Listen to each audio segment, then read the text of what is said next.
तो देखो प्यारे बच्चों, पिछले क्लास में हमने डिस्कशन किया था रोटेशनल मोशन को, पर बेटा रोटेशनल मोशन थोड़ा बिग टॉपिक होता है, तो उसको हमने 2 वीडियो में बनाया है। तो कृपया जब आप रोटेशनल मोशन को देखें तो उसके 2 वीडियो देखें। फर्स्ट में मैंने आपको थ्योरी बताई है, सेकंड में मैंने नीट के क्वेश्चन डिस्कस किए। तो जब रोटेशनल मोशन को देखें तो 2 वीडियो में डिस्कस करें, ठीक है। आज प्यारे बच्चों ने आपसे कहा था कि हम ग्रेविटेशनल मोशन को डिस्कस करेंगे, और ग्रेविटेशनल मोशन आपके लिए इतना इजी रहेगा बिकॉज आप 12th में भी क्या पढ़ के आए हैं, इलेक्ट्रोस्टैटिक्स।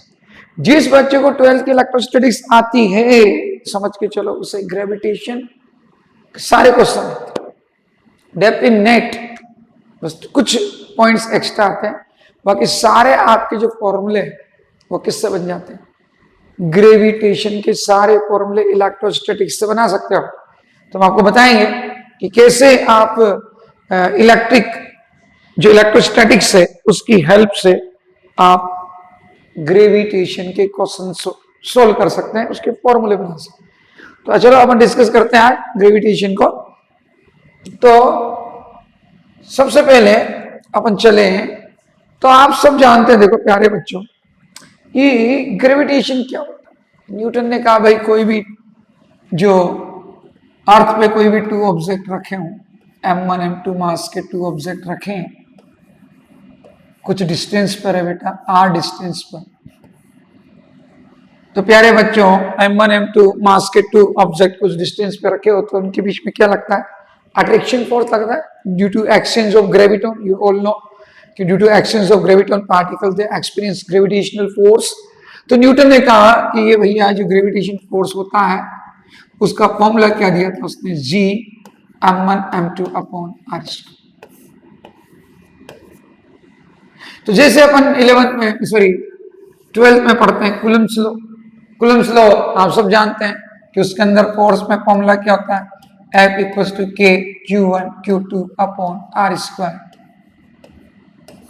ऐसे प्यारे बच्चों यहाँ होता है G m1 m2 upon r square. वो जो इलेक्ट्रिक फोर्स होता है वो किसके बीच लगता है, चार्ज के बीच। तो एक तो आप Q1 Q2 की जगह m1 m2 कर दो। दूसरी बात आप क्या करें कि जो K था उसकी जगह G करें, लेकिन अगर आप वेक्टर फॉर्म में लिखना चाहते हैं तो -G लिखें। ये ध्यान रखें कि K की जगह फॉर्मूले में आप क्या लिखें, -G लिखें, तो डायरेक्ट ये वेक्टर फॉर्म में आ जाएगा। जैसे मैं इसको वेक्टर फॉर्म में लिखना चाहूं तो बताओ क्या लिखेंगे, -G m1 m2 upon r square, और पीछे क्या लग जाता है, r3। इसमें डायरेक्ट, क्योंकि ग्रेविटेशन फोर्स जो होता है ऑलवेज अट्रैक्टिव नेचर का होता है। जैसे ये इस पर माना इस डायरेक्शन में यूनिट वेक्टर कौन है बताओ, आर के पे, बोले इसको क्या करेगा, अट्रैक्ट करेगा अपने सेंटर ऑफ ग्रेविटी की तरफ। तो आर के की डायरेक्शन में या अपोजिट डायरेक्शन में, अपोजिट। तो बस आप अपनी माइंड में फीड कर लें कि अगर आप इलेक्ट्रोस्टैटिक्स से ग्रेविटेशन के फॉर्मूले बनाना चाहते हैं तो आप एक बात ध्यान रखें कि जहां ग्रेविटेशन में Q1 Q2 होता था इसमें आप m1 m2 यूज करें, जहां उसमें K होता था इसमें -G यूज करें। तो आपके सारे के सारे इलेक्ट्रोस्टैटिक्स से आप पूरे फॉर्मूले बना सकते हैं। किसके बना सकते हैं बेटा, ग्रेविटेशन के। बस आपको ये ध्यान रखना, बना के दिखाऊंगा आपको सारे के सारे फॉर्मूले आपको बना के दिखाऊंगा। तो आप सीधा वेक्टर फॉर्म के अंदर आप ग्रेविटेशन को डिस्कस कर सकते हैं। बस आपको चेंज क्या करना है, Q1 Q2 की जगह m1 m2 लगा दो, K की जगह सीधा -G लगा। G की वैल्यू आप सबको पता होगी, किसने दी थी, कैवेंडिश ने दी थी। ध्यान रखें न्यूटन ने नहीं दी थी, कैवेंडिश ने दी थी, और इसकी वैल्यू आप सब जानते हैं 6.67 × 10 टू पावर ये -11 है न्यूटन मीटर स्क्वायर पर किलोमीटर। कैवेंडिश ने दी थी वैल्यू। तो ये ग्रेविटेशन फोर्स का फॉर्मूला होता है, ठीक है। अगर इसमें एक ऑब्जेक्ट को आप अर्थ को बना दो तो इसे फोर्स ऑफ ग्रेविटी बोल देते हैं। तो मैं इसको एक बार हटा देता हूं, बस आप अपनी मेमोरी में फीड कर लेना क्या कि भैया अगर मेरे को कभी भी ग्रेविटेशन का फॉर्मूला भूल गया और इलेक्ट्रोस्टैटिक्स का फॉर्मूला याद है तो Q1 Q2 को m1 m2 लिख दूंगा, k की जगह क्या लिख दूंगा माइनस जी। अभी मैं आपको इसके बहुत सारे फॉर्मूले इलेक्ट्रोस्टैटिक्स से बना के दिखाऊंगा, तो आप कृपया देखते रहें। अभी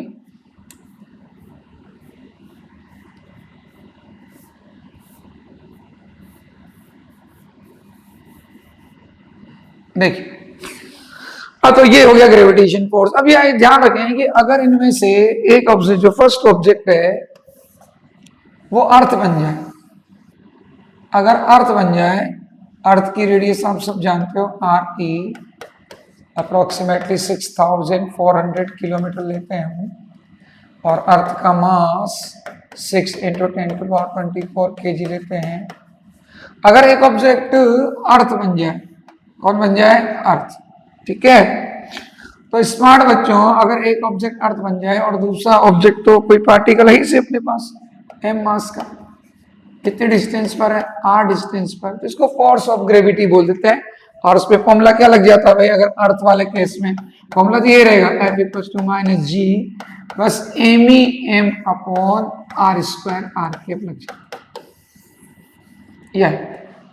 तो फॉर्मूला वही है, इसमें ऑब्जेक्ट के मास होते हैं, उसमें क्या होता है? एक अर्थ का मास हो जाता है, किसका हो जाता है? ऑब्जेक्ट का मास हो जाता है। तो ये आपका ग्रेविटेशनल फोर्स हो गया, ये फोर्स ऑफ ग्रेविटी हो गया। अब देखो क्या है, ये फॉर्मूले तो आपको भी सिर्फ 11th में ही हमने पढ़े हैं।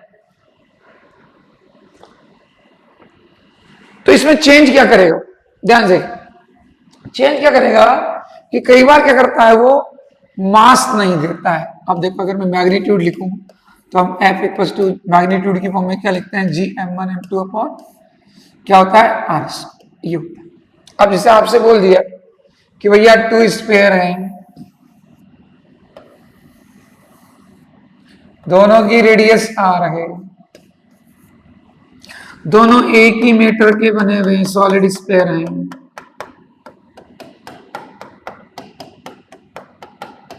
दोनों सेम मेटर के हैं।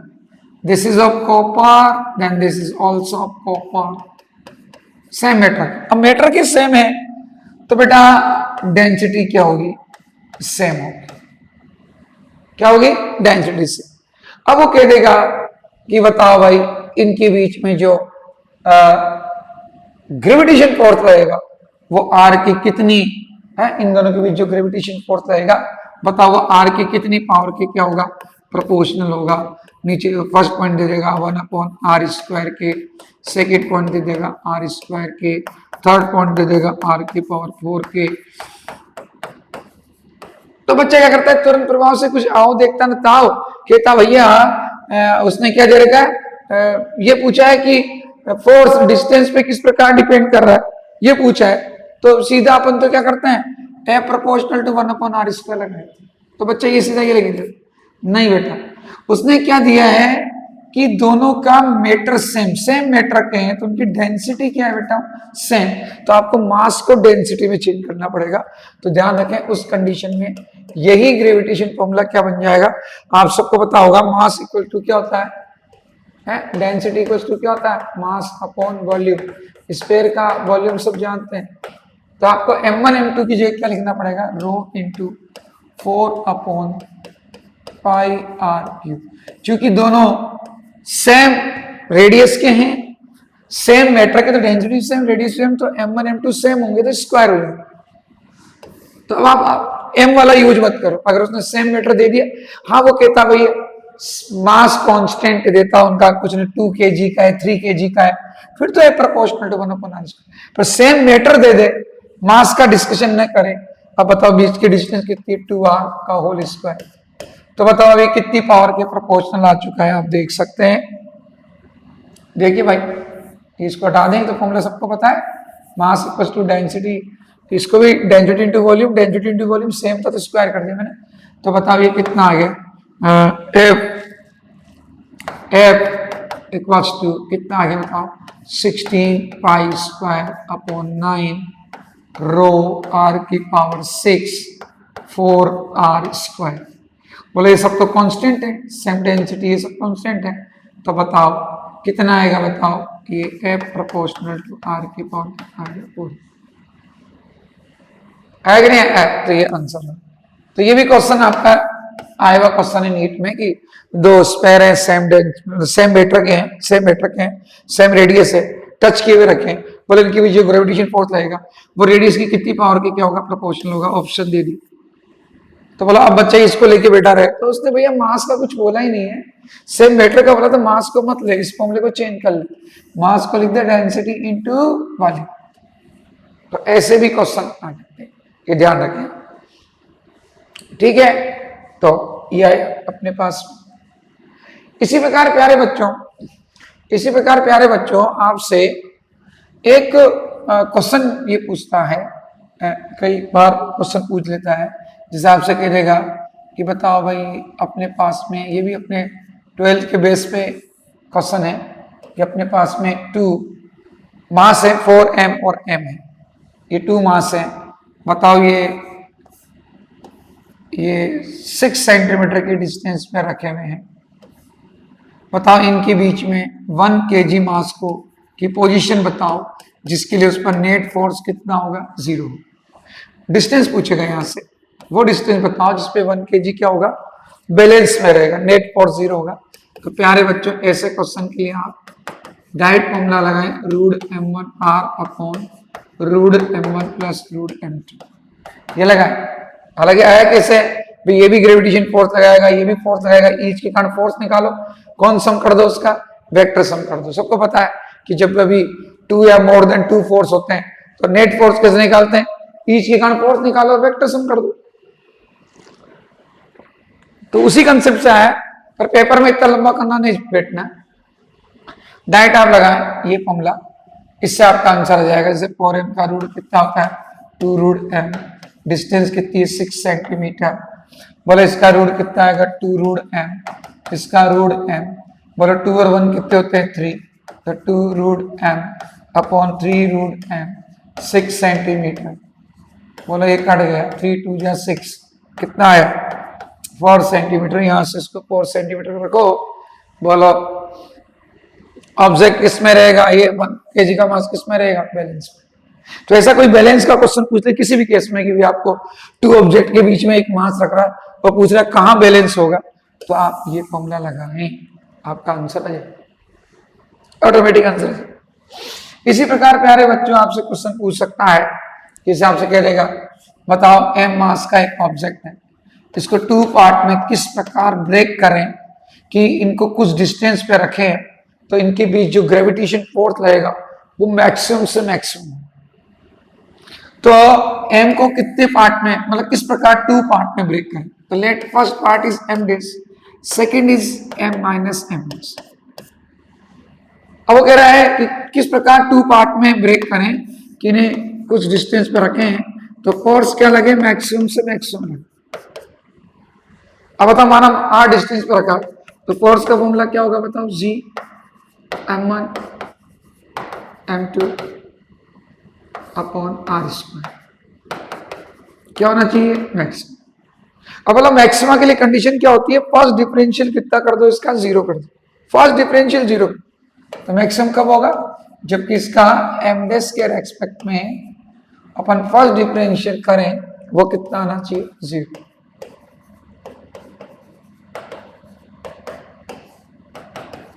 जीरो है, बोला जी अपन आर स्क्वायर तो कांस्टेंट है, बाहर निकाल के उसमें 0 भेज दो।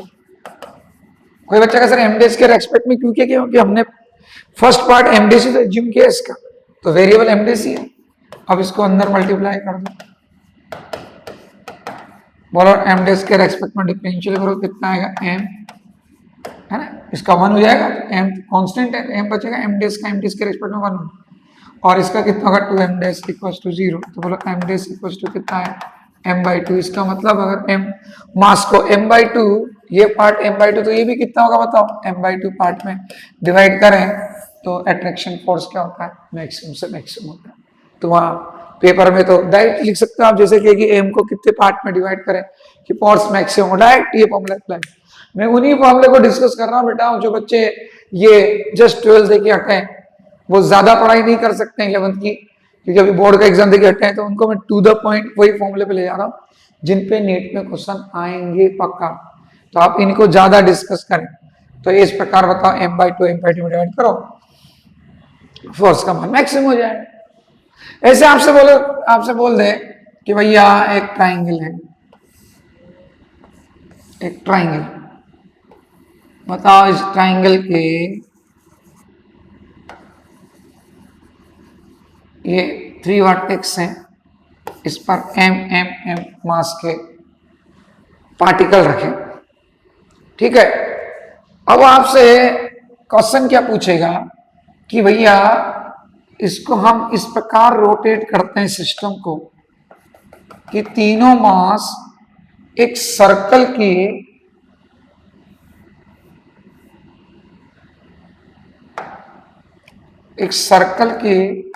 सरकमफ्रेंस पे बने।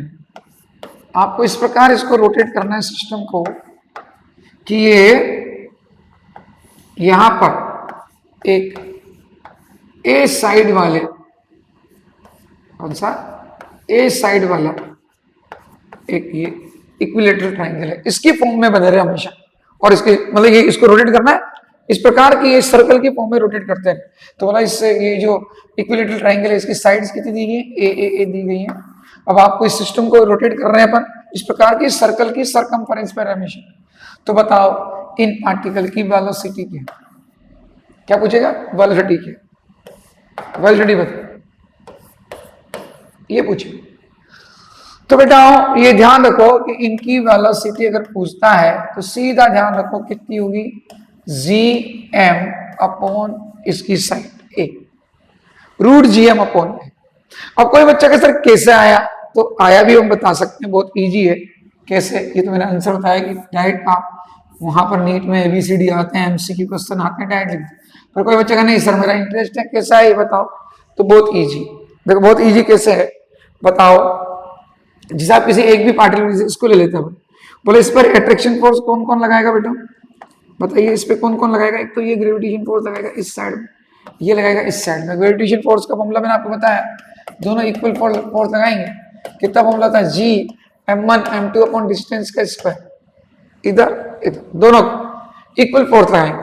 बोलो इनके बीच का ये टोटल एंगल कितना है बताओ, 60 पे लगा रहे हैं, तो रिजल्टेंट फोर्स कितना होगा आपको पता है, फॉर्मूला क्या होता है, root of f1 square plus f2 square plus 2 f1 f2 cos 60।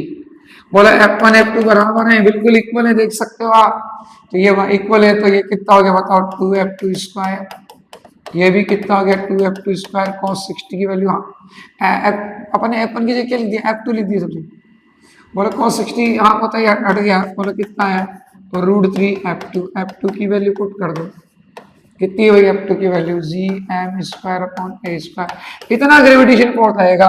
Resultant आप जानते हो जब दोनों की वैल्यू सेम है तो बिल्कुल कहाँ होगा, सेंटर पर, मतलब यहां से 30 एंगल पर। कितने एंगल पर होगा, 30 पर, 30 पर ये आ गया, मतलब सेंटर की तरफ होगा। बोले जो सेंटर की तरफ फोर्स लगता है वो सेंट्रीपिटल फोर्स प्रोवाइड करता है सर्कुलर पाथ पे मूव करने के लिए। तो इसको हम किसके इक्वल कर देंगे बेटा, सेंट्रीपिटल फोर्स क्या होता है, mv square upon r, mv square upon r। r अब अपने को ये रेडियस या डिस्टेंस है, सबको पता है। इक्विलेटरल ट्रायंगल में अगर साइड a है तो सेंटर से कॉर्नर की डिस्टेंस कितनी होती है बेटा, a/√3। स्क्वायर में क्या होती है, a/√2। हेक्सागोनल में कितनी होती है a, तो ये कितनी है, a/√3। ऐसे a कट गया, ये √3 ऊपर आएगा, m से m कट गया, √3 ऊपर आएगा, कैंसिल हो जाएगा। देखिए कर देते हैं, √3 कितना बचा बताओ, gm स्क्वायर था, ये m स्क्वायर था, ये m स्क्वायर लिखना, तो एक m कट गया तो कितना बचेगा, √3 gm, ठीक है। और नीचे क्या बचा, 1a बचा, और ये √3 ऊपर जाएगा, v स्क्वायर √3 कट गया, मतलब v इक्वल टू कितना आ गया, √gm/a। तो मैंने आपको बताया था ना, बिना देखे लिखते हैं जब भी, क्या फिक्स क्वेश्चन है कि भैया एक m मास के 3 पार्टिकल है जो एक सर्कुलर पाथ पर इस प्रकार रोटेट कर रहे हैं कि वो इक्विलेटरल ट्रायंगल की बिल्कुल वर्टेक्स पे रहे, जिसकी साइड कितनी है तो उसकी वेलोसिटी बताओ। तो आप डायरेक्ट लगा दें √gm अपॉन a, दिख रहा है m a √gm। और कोई जैसे आया कैसे, तो वो वैसे ऐसा आया, किसी एक को ले लो, जैसे मैंने इसको लिया तो इस पे ये भी अट्रैक्शन फोर्स लगाएगा, ये भी लगाएगा, दोनों का फोर्स निकाल लो। ग्रेविटेशन लॉ से gm1 m2 upon r square, बोलो कितने एंगल पर है, 60 पर, दोनों का रिजल्टेंट फोर्स निकालो, ये निकाल रखा। अब बताओ ये सेंटर की तरफ लगेगा, बिल्कुल दोनों के बीच में, तो सेंटर की तरफ लग रहा है। जो सेंटर की तरफ फोर्स लगता है वो क्या प्रोवाइड करता है, centrifugal force mv² upon r। आप सबको पता है कि अगर ये साइड ए है तो वर्टेक्स से सेंटर की डिस्टेंस कितनी होती है, a/√3, तो इसकी रेडियस a/√2 होगी सर्कल की, तो कैंसिल हो गया। बोला आंसर आया कि नहीं आया? मोस्ट इंपोर्टेंट क्वेश्चन होता है। तो इस प्रकार प्यारे बच्चों आपसे ये क्वेश्चन पूछ सकता है, ये ग्रेविटेशन फोर्स के फॉर्मूले पे बेस्ड क्वेश्चन होते हैं, तो ऐसा कोई सा भी आपसे क्वेश्चन पूछ सकता है। अब प्यारे बच्चों अपन आगे चलते हैं कि मैंने अभी आपको बताया कि जो फोर्स ऑफ ग्रेविटी होता है, जो अर्थ ग्रेविटेशनल फोर्स लगाती है, उसका फॉर्मूला क्या बताया था मैंने आपको, Gme(m)/r²। यही होता है। वेक्टर फॉर्म में मैंने आपको बताया कि हमेशा माइनस लग जाता है, क्योंकि अट्रैक्शन फोर्स के लिए हमेशा सेंटर की तरफ लगता है, आर कैप के अपोजिट, तो क्या लग जाता है आगे माइनस। ये मैग्नीट्यूड है वो वेक्टर फॉर्म। अब बताओ अगर हम इसके नीचे m को ले आए, बोलो force upon mass Gme upon कितना हो गया, r²। बोलो फोर्स अपॉन मास क्या होता है, क्या होता है, एक्सेलरेशन। और अर्थ के कारण जो एक्सेलरेशन आता है, बोलो उसे क्या बोलते हैं, gravitational acceleration, Gme upon r²। बोलो अगर आप एट द सरफेस, अर्थ की सरफेस पर है, अर्थ का सरफेस किसे कहते हैं बेटा, सी लेवल को बोलते हैं। तो अगर आप अर्थ की सरफेस में हैं तो बोलो डिस्टेंस किसके इक्वल होगी, अर्थ की रेडियस के इक्वल होगी। तो स्मॉल आर की जगह क्या लिख दो बेटा, क्या लिख दो बेटा, स्मॉल आर की जगह कैपिटल आर लिख दो। ये लो भैया अर्थ पर ग्रेविटेशनल एक्सेलरेशन आ गया, जिसकी वैल्यू हम लिखते हैं इक्वेटर पे 9.8 होती है, पोल्स पे क्या होती है 10, तो यहां से निकाल सकते हैं। कोई कैसा डेंसिटी के रूप में चाहिए तो कोई बात नहीं, अभी सिखाया थोड़ी देर पहले भैया, मास इक्वल टू क्या होता है बेटा, डेंसिटी इंटू क्या होता है, वॉल्यूम। बोलो स्फीयर का वॉल्यूम क्या होता है, 4/3 पाई आर क्यूब, r², 2 पावर, बोलो कितना आ गया, 4/3 पाई जी रो आर ई। बोलो सरफेस पर रो की फॉर्म में ग्रेविटेशनल एक्सेलरेशन का फॉर्मूला ये रहा, और मास के फॉर्म में ये। तो ये ग्रेविटेशनल एक्सेलरेशन होता है, जिसकी वैल्यू बोलते हैं ना 9.8 इक्वेटर पे, क्योंकि रेडियस अलग अलग तरफ अलग है अर्थ की रेडियस इक्वेटर पे ज्यादा होती है तो जी की वैल्यू कम होती है, पोल्स पे कम होती है तो जी की वैल्यू क्या होती है, ज्यादा होती है। और ये डेंसिटी की फॉर्म में, और ये किसकी फॉर्म में, मास की फॉर्म। अब असल में अब बेटा जो जी होता है, जी पर इफेक्ट पड़ता है किसका, हाइट का इफेक्ट पड़ता है, जी पर बेटा डेप्थ का भी इफेक्ट पड़ता है, साइज का तो मैं आपको बता ही चुका हूं बेटा। जी पर रोटेशन का भी इफेक्ट पड़ता है, क्योंकि अर्थ क्या कौन सा मोशन करती है बताओ, रोटेशनल मोशन करती है। लेटीट्यूड का भी इफेक्ट पड़ता है, तो रोटेशन लेटीट्यूड एक साथ जाएंगे। तो प्यारे बच्चों अगर आप, ये अर्थ है, ये अर्थ का सरफेस, अर्थ का मास एमी, ये सी लेवल को अर्थ का सरफेस बोलते हैं। तो यहां तो ग्रेविटेशनल एक्सेलरेशन सबको बताया कितना होता है, जीएस इक्वल टू भी बताया मैंने, Gme अपॉन r²। अब बच्चे के दिमाग में क्वेश्चन आता है, सर मैं अपवर्ड जाऊं तो क्या होगा, मैं डाउनवर्ड जाऊं तो क्या होगा, ग्रेविटेशन इंक्रीज होगा या डिक्रीज। तो बेटा आप चाहे अपवर्ड जाए या डाउनवर्ड जाए, चाहे हाइट पे जाए चाहे डेप्थ पे जाए, जी की वैल्यू ऑलवेज डिक्रीज होती है। तो सर डिक्रीज होती है तो सर फॉर्मूला तो बताओ उसका, तो बताते बेटा, फॉर्मूला न्यूमेरिकल आएंगे इस पे, GS equal to GH 1 plus H upon RE का होल स्क्वायर। और ये कब लगाएं बेटा, जबकि हाइट आपके पास में अप्रोक्सीमेटली किसमें हो, 1000 किलोमीटर के पास में, 1000 किलोमीटर के आसपास में, मतलब हाइट ज्यादा हो तो ये फॉर्मूला है। लेकिन पता लगा हाइट दी उसने, बताओ अर्थ से 100 किलोमीटर पर जी पे क्या इफेक्ट पड़ेगा, आप ये लगा रहे हो, तो हाइट तो नेग्लिजिबल है, क्योंकि तुमको पता है अर्थ की रेडियस कितनी होती है, बताओ अर्थ की रेडियस कितनी होती है मेरे भाई, 6400 किलोमीटर होती है। 6400 किलोमीटर। अब बताओ तुम हाइट दे रहे हो 64 किलोमीटर पे, बताओ तो यहाँ 64 लिखोगे, यहाँ 6400 है तो 64 कटेगा 1/100 तो कितना आएगा 0.01, तो 1 के कंपेयर में नेग्लिजिबल बचेगा। तो ये कब लगाओ, जब हाइट आपको ज्यादा दे, 1000 में दे, 900 दे, मतलब 1000 के आसपास दे या उससे ज्यादा दे तो ये लगाओ। अगर आपको कह रहा है कि नहीं अर्थ से 64 किलोमीटर ऊपर गए तो आप कभी भी ये फॉर्मूला ना लगाएं, ये फॉर्मूला लगाएं, ये फॉर्मूला लगाएं, ठीक है, ये फॉर्मूला लगाएं तो आपको लो हाइट पर मिल जाएगा। अगर परसेंटेज चेंज पूछे तो डरे नहीं, परसेंटेज चेंज निकालना बहुत इजी होता है। इस जीएस को मल्टीप्लाई करके इधर बुला ले, ठीक है, हाइट पे जाएंगे तो डिक्रीज होगा, तो परसेंटेज डिक्रीज पूछता है तो सीधा आप ये फॉर्मूला लगाएं बेटा। माइनस मतलब डिक्रीज है, डरे नहीं।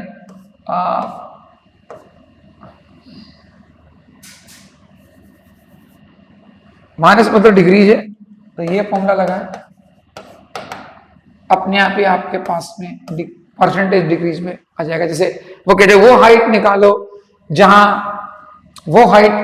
जहां पर ग्रेविटेशनल एक्सेलरेशन 10% डिक्रीज हो जाए। कितना परसेंट? 10%। तो बोले इसकी परसेंटेज में वैल्यू कितनी दे रहा है? 10। डिक्रीज मतलब माइनस, तो -2h/RE इंटू 100 परसेंटेज में वैल्यू दे दी इसने। अब बताओ यहाँ पर ये कट जाएगा, बताओ कितना आएगा, बताओ हाइट पूछी उसने तो 2h, एक 10 कटा ही है, पूरा 100 नहीं कटा है,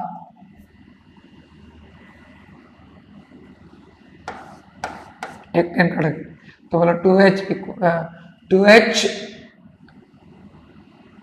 20h इक्वल टू कितना आएगा RE, तो h इक्वल टू कितना आएगा RE/20, तो RE पता है 60 किलोमीटर, 20 डिवाइड कर दो 320 किलोमीटर पर सर ऐसा हो। तो ऐसे परसेंटेज के क्वेश्चन पूछता है ना, 10% कम हो गया तो आप सीधा इसी फॉर्मूले से बनाए, मल्टीप्लाई किया, जीएस को इधर ले आए, जीएस का डिवाइड कर दिया और ये फॉर्मूला बन जाएगा। तो परसेंटेज डिक्रीज पूछे तो ये लगा दो, ज्यादा हाइट पे पूछे तो ये लगा दो, कम हाइट पे ओनली जीएच पूछे तो ये फॉर्मूला। तो ये हाइट के लिए ये फॉर्मूला होता है ना, ये हाइट के लिए लिखा हमने। अभी डेप्थ का अगले पेज पे लिख देंगे, डेप्थ का और रोटेशन का। तो ये ध्यान रखें कि आपको ग्रेविटेशनल एक्सेलरेशन में चेंज के बारे में पूछ सकता है तो आप ऐसे फॉर्मूला लगाएं हाइट के साथ, ठीक है। अगर यही चीज डेप्थ के साथ पूछे, डेप्थ के साथ भी डिक्रीज होता है भाई ये तो। अगर डेप्थ के साथ, गहराई के साथ पूछे तो GH- इक्वल्स टू GS, एक ही फॉर्मूला, इसमें कोई दिक्कत वाली बात नहीं, ये फॉर्मूला। ये अगर सेंटर पे पूछे, अगर आप अर्थ के सेंटर पे जाएंगे तो H इक्वल टू कितना हो जाएगा बेटा RE 100, GH- इक्वल टू कितना होगा 0। अर्थ के सेंटर पर ग्रेविटेशनल एक्सेलरेशन कितना आ जाता है 0, कितना आता है 0। तो डेप्थ के साथ भी डिक्रीज और हाइट के साथ भी डिक्रीज और सेंटर पे बिल्कुल कितना होता है डिक्रीज होते होते 0। इसमें भी अगर आपको परसेंटेज डिक्रीज पूछे तो मैंने आपको बताया अभी वही सेम पैटर्न, यहाँ वहां पूछे 2h था तो 2h/RE इंटू 100% आ रहा था, इसमें h/100 परसेंट सीधी वैल्यू, परसेंटेज की वैल्यू देगा वो यहाँ लिख देना परसेंटेज वैल्यू और आंसर आ जाएगा आपका न्यूमेरिकल। तो डेप्थ का इफेक्ट यहां से देख सकते हैं आप। अगर आपको रोटेशन का, अर्थ के रोटेशन का इफेक्ट देखना, रोटेशन का या लेटीट्यूड का इफेक्ट देखना है तो आप ये फॉर्मूला लगाएंगे,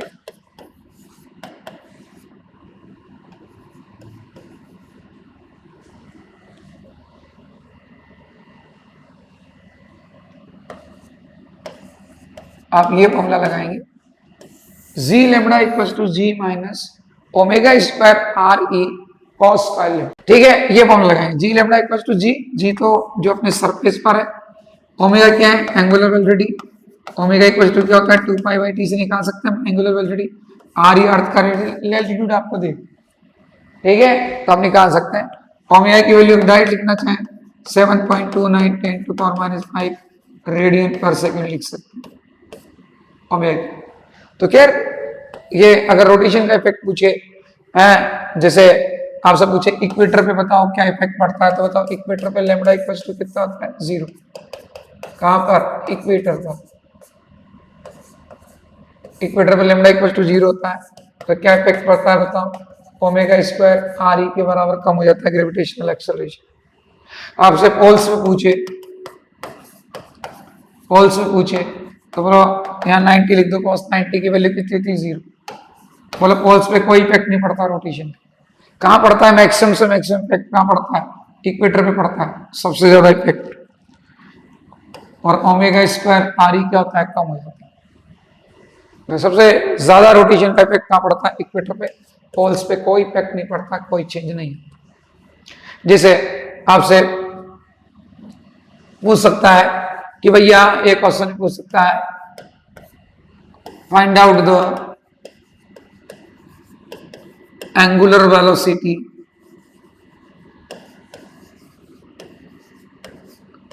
of earth for which object on it become weightless. Weightless हो जाएंगे, वेट 0 हो जाएगा। ऐसा ऑब्जेक्ट ऑन इक्वेटर लिख देते हैं यहां पर, object on equator become weightless. तो बताओ, आप सब जानते हैं इक्वेटर पर क्या होता है? रोटेशन का इफेक्ट ये होता है। अब वो वेट की बात कर रहा है तो mg को तो वेट बोलते हैं, तो m से मल्टीप्लाई कर दो। अब वो कह रहा है कि इक्वेटर पे वेटलेस हो जाए, तो वेटलेस मतलब ये 0 कर दो।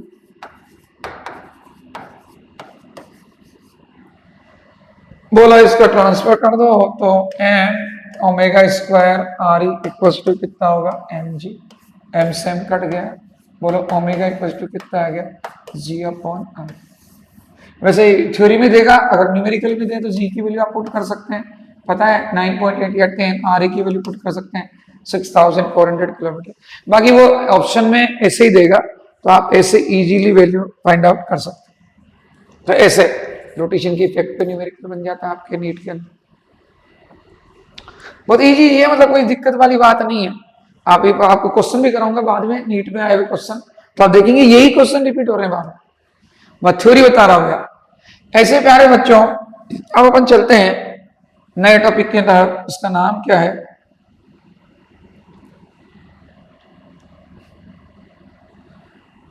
देखो, अब नाम क्या है इसका? इंटेंसिटी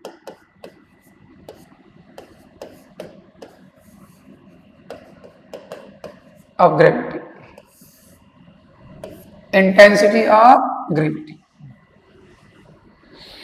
अब प्यारे बच्चों, इंटेंसिटी ऑफ ग्रेविटी अगर आप सीखना चाहते हैं तो आप साइड में अपने 12th वाले एक टॉपिक पढ़ा था हमने, इलेक्ट्रिक फील्ड इंटेंसिटी, इसको लिख लें। ये भी आपने बोर्ड का एग्जाम दिया है, उन्हीं के लिए क्लासेस ले रहे हैं, तो उनको याद ही है इलेक्ट्रिक फील्ड इंटेंसिटी। जरा बताओ भाई, इलेक्ट्रिक फील्ड इंटेंसिटी का बेसिक फॉर्मूला क्या लिखाते हैं टीचर? E इक्वल्स टू क्या होता है भाई? इलेक्ट्रिक फोर्स अपॉन चार्ज लिखाते हैं।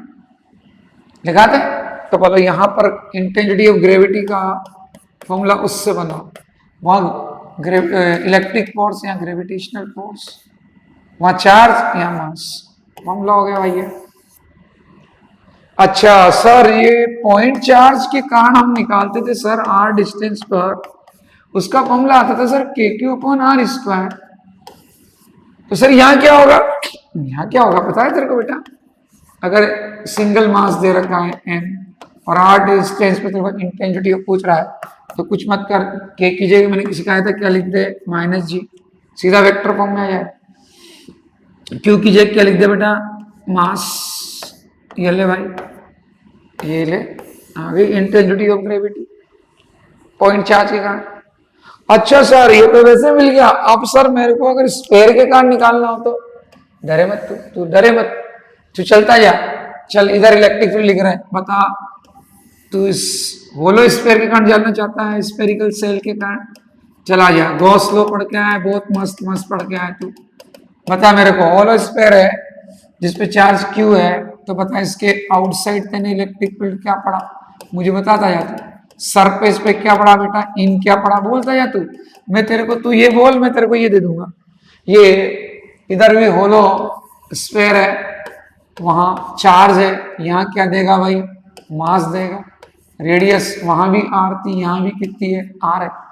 चल भाई वहां के फॉर्मूले से ये बनाएंगे हम। तो बता भाई इसका फॉर्मूला बता क्या था, K Q upon R square था सर, के Q upon capital are square था सर, और ये तो जीरो था सर। तो आजे बेटा अगर तेरे को वेक्टर फॉर्म में निकालना है तो बता, आउटसाइड निकालनी है इंटेंसिटी ऑफ ग्रेविटी, ये इंटेंसिटी ऑफ ग्रेविटी लिख रहा हूं मैं, तो कितना आएगा बेटा, minus G M upon R square. Sir मैं मैग्नीट्यूड लिखना चाहूँ, डायरेक्शन नहीं, तो ये माइनस हटा दे, फिर G M upon R square. बस चार्ज की जगह एम कर दे, के की जगह जी कर दे, और वेक्टर फॉर्म में लिखना डायरेक्ट अट्रैक्शन को शो करते हुए, तो माइनस लगा दे, वेक्टर फॉर्म में आते जाएंगे।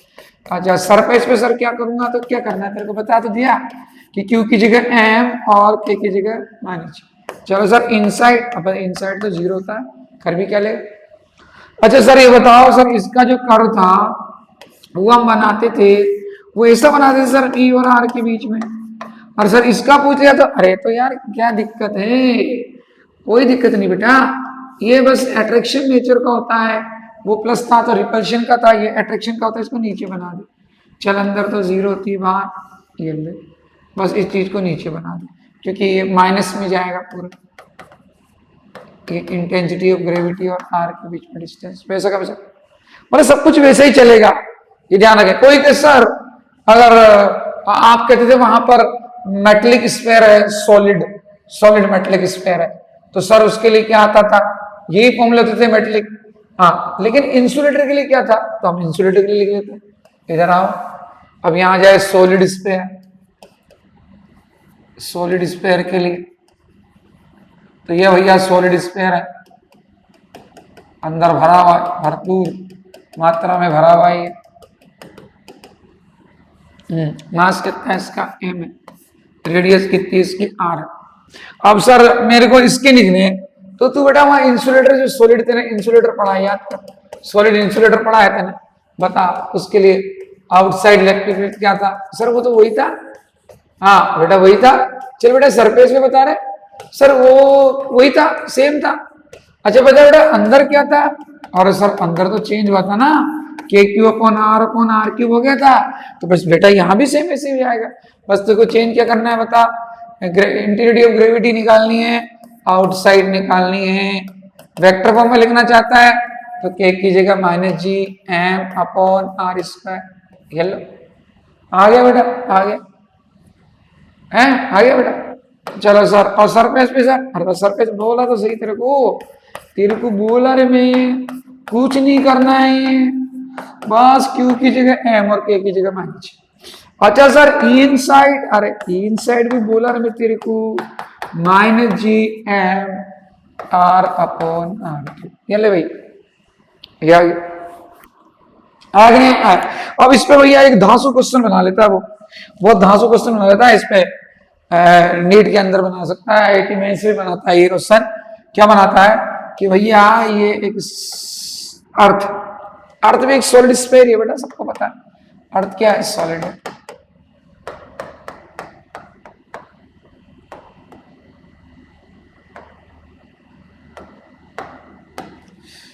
अर्थ का मास एम ही है और रेडियस कितनी है, अब आपसे कहेगा भैया अर्थ में हमने टनल बना दी भैया, क्या बना दी, टनल बना दी, क्या बना दी, टनल।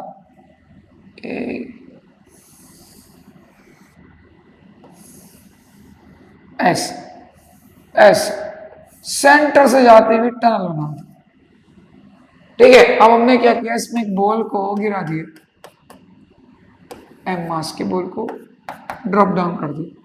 हाँ सर ये अब वो पूछ रहा है बताओ ये कौन सा मोशन करेगा, इसका मोशन कौन सा होगा ये बताओ, और इसका टाइम पीरियड कितना होगा, तो ये इसी से होगा।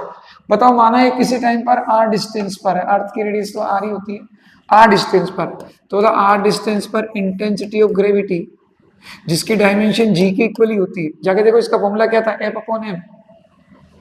देखो प्रीवियस स्लाइड में इसका फॉर्मूला देखो तो आप पता लग जाएगा कि क्या चीज होती है। देखो F upon M, F upon M क्या होता है, ग्रेविटेशनल एक्सेलरेशन होता है, तो ई जी की डायमेंशन बिल्कुल जी के इक्वल होती है बेटा, ध्यान रखियो, हाँ ध्यान रखियो बिल्कुल। चल आ जा, तो ये जी के इक्वल है। बता इसका फॉर्मूला क्या बताया मैंने अभी, माइनस जी M R upon R cube, earth का मास एम ही लग जाएगा, एम है ना, स्फीयर का मास एम ही। अब बता भाई, तू बता मेरे को, ये जो एक्सेलरेशन होता है, एक्सेलरेशन का फॉर्मूला कौन नहीं जानता, D two R upon D T square, पता है? चल भाई, माइनस जी M R upon R cube. कोई के सर में वाई डायरेक्शन मान लू ये, तो यहाँ वाई लिख देना, यहाँ एक्स लिख देना, जो सोचा है इधर लिया, D two R by D T square plus G M R upon R cube equals to 0। बता भैया, ऐसा फॉर्मूला कहीं देखे हो क्या? अरे सर ये तो हमें हमारे 11th वाले सर ने एसएचएम पढ़ाया था सर, एसएचएम, उसमें सर ऐसा फॉर्मूला आता था, तो भैया कंपेयर कर ले, बिल्कुल उससे मैच कर रहा है। तो इसका मतलब बॉल कौन सा मोशन करेगी मेरे भाई, एसएचएम करेगी, एसएचएम। स्मार्ट बच्चों, कौन से मोशन करेगी, एसएचएम। और बताओ ओमेगा स्क्वायर की जगह क्या आ रहा है, बताओ, जी एम अर्थ का मास में ई लगा दिया करो, फिक्स है क्योंकि, तो कितना आएगा, G M E upon R E cube, earth की रेडियस में भी क्या लगा दिया करो, ई। अब बताओ ये ओमेगा की वैल्यू आ गई अपने पास में, कितनी आई बताओ, root G M E upon R E cube. अब समझदार बच्चे हो, ओमेगा आ गया है, तो ओमेगा इक्वल्स टू 2π/t, तो t इक्वल्स टू 2π/ओमेगा। भाई ओमेगा का मान लिख दे रहे, कितना था रे, ओमेगा का मान पर लिख दे यहाँ, कितना है, root G M E upon R E, root G M E upon R E. ले भाई, टाइम पीरियड है, ऑप्शन दे रखा होगा वो लिख दे। कोई बच्चा के सर कुछ और कर सकते हैं क्या, कर सकता है मेरे भाई, कर सकता है, इसमें बहुत अच्छा काम कर सकता है। तू बता, R E square upon G M E लिख दे इसको, बता G M E upon R E square क्या होता है, G M E upon R E square बता क्या होता है भैया, पढ़ने वाला बच्चा बोल देगा सर जी होता है, ले भैया टाइम पीरियड, आर ई तेरे को पता है, जी तेरे को पता है, रख दे, निकाल। एंगल वेलोसिटी पूछे तो एंगल वेलोसिटी निकाल लो, ये ओमेगा निकाल सकते हो, इसको भी आप लिख सकते हो, रूट जी अपॉन ये G M E upon R square को जी लिख सकते। तो ये क्वेश्चन बन जाता है इस पर, ये जो इंटेंसिटी ऑफ ग्रेविटी होती है इसके कारण, तो इस पे क्वेश्चन बन जाता है भैया, बना के रख दें तो कैसा मूव करेगा, तो इस पर भी आपके क्वेश्चन आ सकता है स्मार्ट बच्चों, तो आप ऐसे इसको सोल्व कर सकते हैं। समझ रहे हो मेरी बात को तुम? चलो इसके बाद अपन इंटेंसिटी ऑफ ग्रेविटी से निकले हैं, आ जा भैया, इसके बाद बहुत अच्छे टॉपिक पे आ जा तू, इसके बाद है तू gravitational potential energy.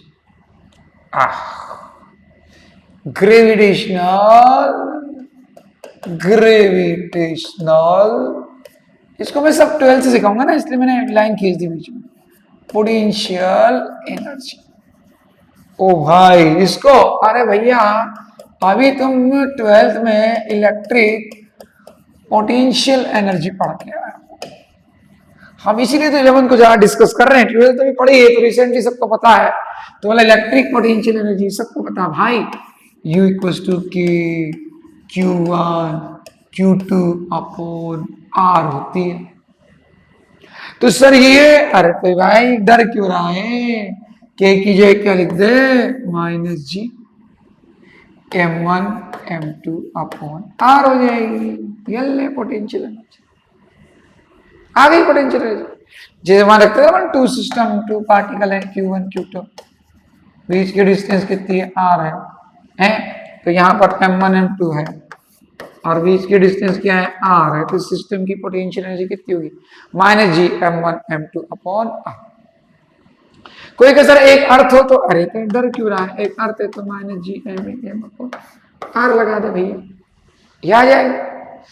Sir gain in potential energy पूछ ले, तो डरने की क्या बात है भैया, गेन इन पोटेंशियल एनर्जी पूछ सकता है आपसे, तो क्या दिक्कत है उसमें, तो डेल्टा यू बराबर सब्ट्रैक्ट कर दो G M E M 1/r1 minus 1/r2, और एच हाइट पर गेन तो तेरे को पता ही है क्या होता है, अगर स्मॉल हाइट है तो क्या होता है M G H, small height पे क्या होता है एम जी एच होता है कि नहीं होता, होता है। कोई का सर ज्यादा हाइट पे क्या होता है, आ जाए एक मिनट बता देते हैं, वही बता देते हैं ज्यादा हाइट पे क्या होता है, आज एक बार ये ले लेते हैं। तो ये गेन इन पोटेंशियल एनर्जी पूछे तो ये लिखना है R1 से R2, R डिस्टेंस से पूछे सेंटर से तो ये लिखना है, 2 पार्टिकल के सिस्टम के लिए पूछे तो ये लिखना है, अर्थ के सेंटर से R डिस्टेंस से पूछे तो ये लिखना है, R1 से R2 ले जाए अर्थ के अगेंस्ट तो ये लिखना है, ठीक है। और अगर H हाइट पे ले जाए तो बताओ चेंज इन पोटेंशियल एनर्जी, अर्थ की बात कर रहा हूँ, लिख के बताऊँ ऐसे, देखो ऐसे, ये अगर अर्थ है, अब ये अर्थ है और अर्थ के सेंटर से R डिस्टेंस पर है तो कौन सा फॉर्मूला लगेगा भैया, ये लगेगा अर्थ के सेंटर से R, भाई 2 पार्टिकल सिस्टम के जरिए लिख दी मैंने, ये हो गया 2 पार्टिकल, अर्थ के सेंटर से R डिस्टेंस भी तो ये लिखना है, R1 से R2 ले जाए तो ये लिखना है, समझ गए होंगे। हाँ अब बताओ ये जैसे R पे लिखे तो लिखना, R1 से R2 पे लिख दिया तो वो लिखना, अब वो कहते नहीं अर्थ के सरफेस से, ये अर्थ की रेडियस R है और हम H सरफेस से H हाइट पे लिख, तो क्या होता है सर ये बता दो, बहुत easy, G M E H upon RE plus H ये होता है।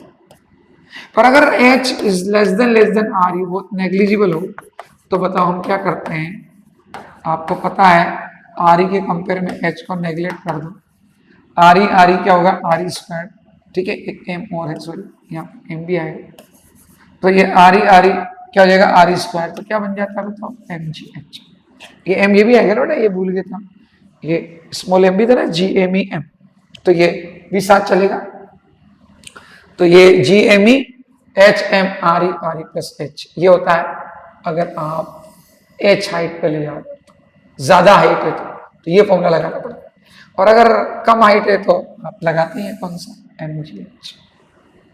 अब इस पे जैसे क्वेश्चन बताऊंगा आपको, जैसे अपन वहां पढ़ते थे भैया 3 पार्टिकल सिस्टम है, Q1 Q2 Q3 है, ये डिस्टेंस दे दी, पूरे सिस्टम की एनर्जी निकालो, तो बोले कितने चार्ज हैं 1 2 3, तो कितने पेयर बनेंगे, फॉर्मूला सबको पता है, कैसे निकालते हैं n(-1/2), बोले कितने चार्ज है 3, तो कितने पेयर बनेंगे बताओ, कितने पेयर बनेंगे 3 पेयर बनेंगे, कितने पेयर बनेंगे 3, ऐसे ही बेटा यहाँ पर चलता है, जैसे आपसे कह दे कि भैया ये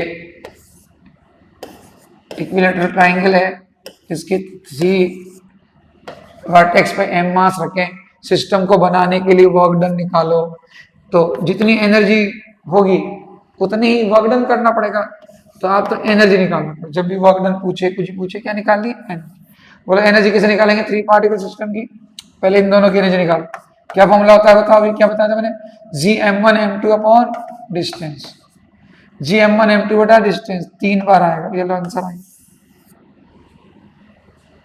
ठीक है ना ये आंसर। कोई कहते सर 4 का पूछ ले तो ऐसे दे दिया उसने कि सिस्टम की पोटेंशियल निकालो या इस सिस्टम को ब्रेक करने के लिए वर्क डन निकालो, तो वही एनर्जी निकालनी होती है, बोले इसमें कितने पेयर बनेंगे वो लगा दिया करो n(-1/2) चेक करने के लिए, बोले कितने 1 2 3 4, तो 4 में से बन गया तो 3 अपॉन, भैया कितने पेयर बनेंगे 6 पेयर बनेंगे, 2 2 2 2 4 तो ये बन गया, देखो 1 पेयर 2 पेयर 3 4 5 और 6, तो कैसे निकालोगे 4 के तो इनकी सेम ही होगी, -GM1M2 अपॉन R, ये डिस्टेंस कितनी होती है बताओ √2a, तो ये कैसे निकलेगी -GM1M2 अपॉन √2, ये लो ये एनर्जी आ गई, माइनस में आने का मतलब बाउंडेड सिस्टम है, तो इसको अगर ब्रेक करना है तो इतनी एनर्जी प्लस में कर दो, बोलो सिस्टम ब्रेक होगा कि नहीं होगा, हो, तो आप बना भी सकते हैं तोड़ भी सकते हैं। ऐसे प्यारे बच्चों आपसे ग्रेविटेशनल पोटेंशियल पूछ ले,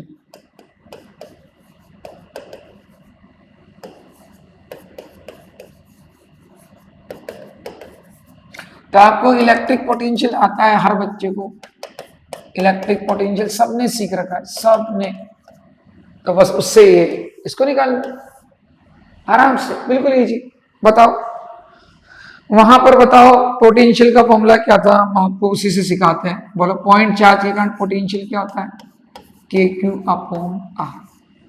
तो यहां पर आपसे कहते हैं कि भैया एम मास है, इससे आर डिस्टेंस पे पॉइंट पी है, ग्रेविटेशनल पोटेंशियल बताओ, ओनली पोटेंशियल, ग्रेविटेशनल पोटेंशियल।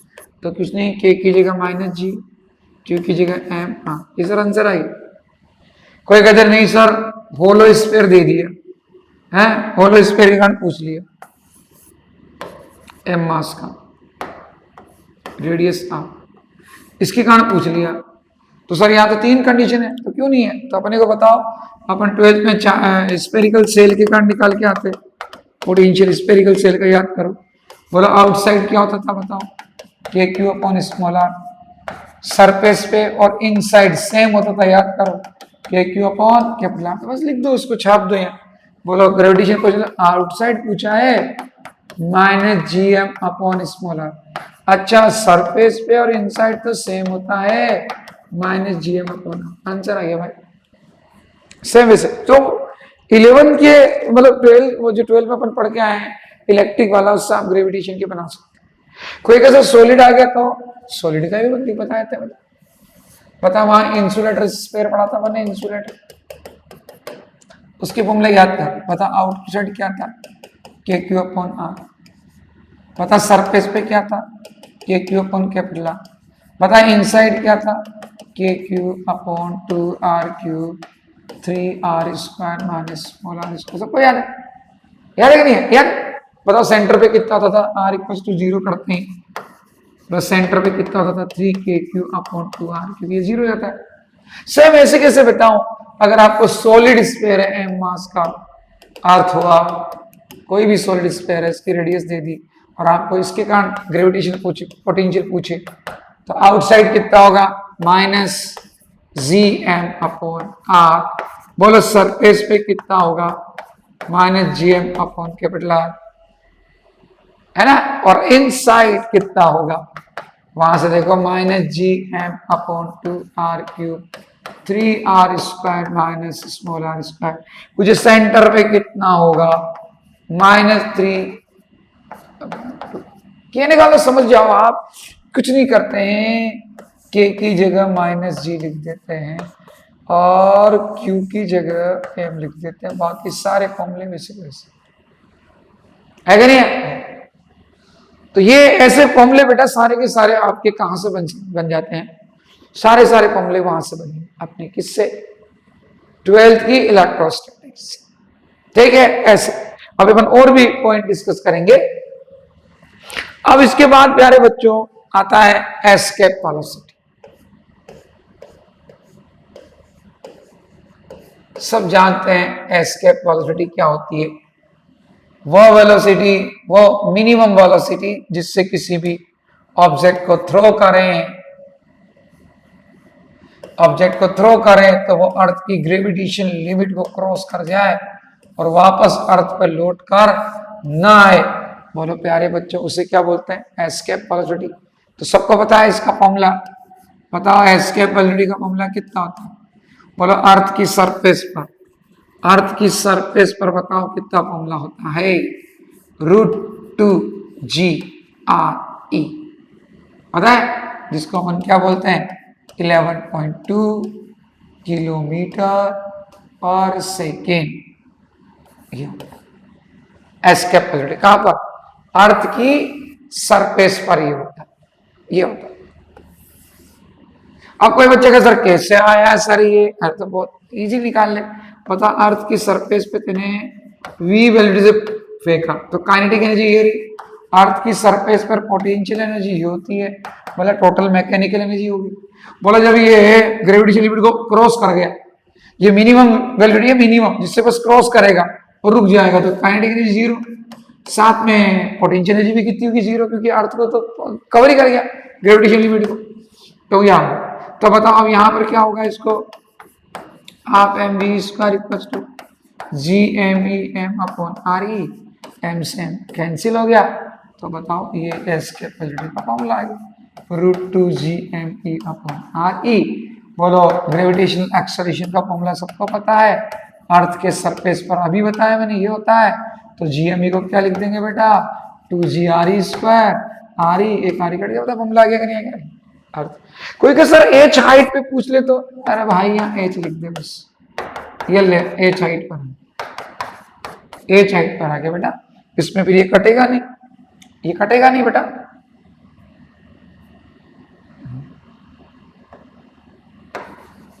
ठीक है, अब एच हाइट पे आ गया और लिखना चाहे तो v इक्वल टू क्या आ गया, √2g_RE² upon RE plus H किया जाए।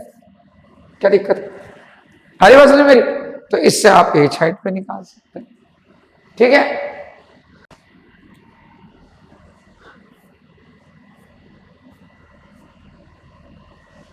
ठीक है बेटा। अब इसके आगे चूंकि वीडियो लंबा हो जाएगा, तो आगे के जो पॉइंट है वो नेक्स्ट वीडियो के अंदर पर डिस्कस करेंगे। उसी में हम नीट के क्वेश्चन भी सॉल्व करेंगे। और अभी जैसे प्लेनेटरी मोशन है, सैटेलाइट का मोशन है, उसके फॉर्मूले बच रहे हैं, तो हम उसके फॉर्मूले को डिस्कस कर लेंगे। ठीक है, और साथ में नीट के क्वेश्चन को डिस्कस करें। ठीक है, तो बाकी नेक्स्ट वीडियो।